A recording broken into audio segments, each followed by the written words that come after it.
Nooruu anaa dhufu ol seenaatii taa'aa gammachuu kan keenyaan waliin qooddadha. Nooruu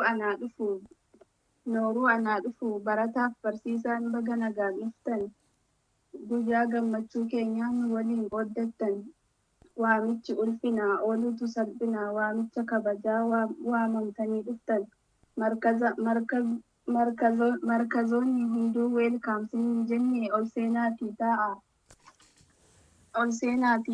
Nyaata addaas qabnaa nyaata babbareedaa warqee fi buuxoodha. Irbaanni keessanii buna bareedaa isaa biratti dhaabanii. Ol seenaatii taa'aa kanuma irbaanii akka gaariitti nyaattanii quuftanii galtanii. Allahu Akbar. Hamilee daraartuudha. Wow hamilee. Bismillaahi jedheen jalqaba maqaa rabbiitiin ergamaa keenyattis salawaata buufna irra deebi'eetiin baga nagaan dhuftan. Baga nagaan dhuftan. Waamichi ulfinaa ooluutu salphinaa eebba barattootaa quraana buusanii quraana buuftanii kan quraana buuftan congratulation baga gammaddanii. Kan quraana buuftan congratulation baga gammaddanii. Quraana akhlaaqa rabbii barattanii as keessanii. Baga siniif laaffise Khaaliqur Rahmaani alhamdulillahi jedhii rabbii kee galateeffadhu. Ay jiruu lafarraa qormaanni kee danuu naaf dabarta jedhee si eegaa jira anuu atoo gabaabduudha dhiisi nan rakkinii rakkinaaf gadadoon osoo nan arginii. Anuu deemuuf jira yeroodhaaf taphadhee rabbiin na gargaarraan xiqqoo daldaladhee cinqii guyyaa boruu harkatti qabadhee anuu deemuuf jira yaabbadhee bijiruu yeroo xiqqoo tanaaf nan rakkiyyaa jiru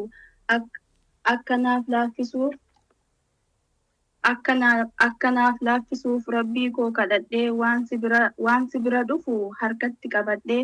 Sillee hin daganne yaa jiruu akiraa dabaree eeggadhee anuu dhufaan jira. Amrii naaf laaffisii rabbii kootiin jedhaa fuula gammachuutiin si wal arguun fedha.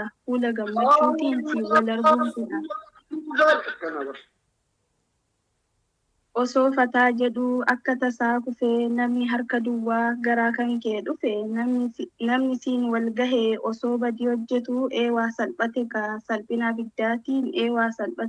salphina biddaatiin. Jireenya addunyaa kanaa hammam yoo jabaate filannoowwan danuu ilma namaaf laate. Kanuma dadhabee kunoo ilmi namaa jireenya akiraa. Hamilee.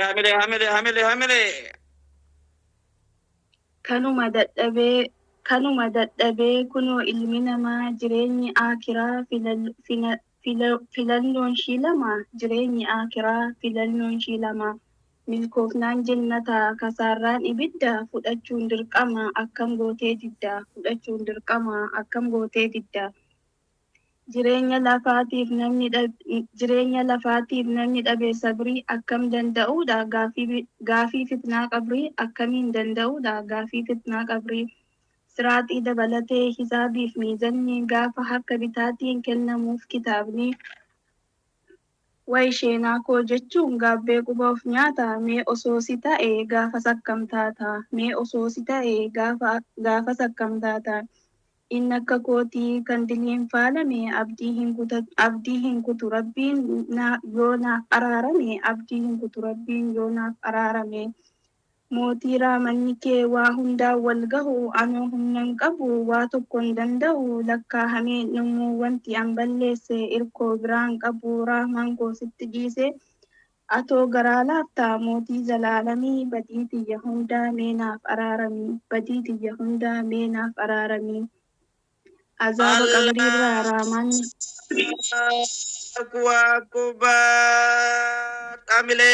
Hamilee. Azaaba qabriirraa raamanna of kolchi jannata naaf laadhuu dhuma kan koo tolchi.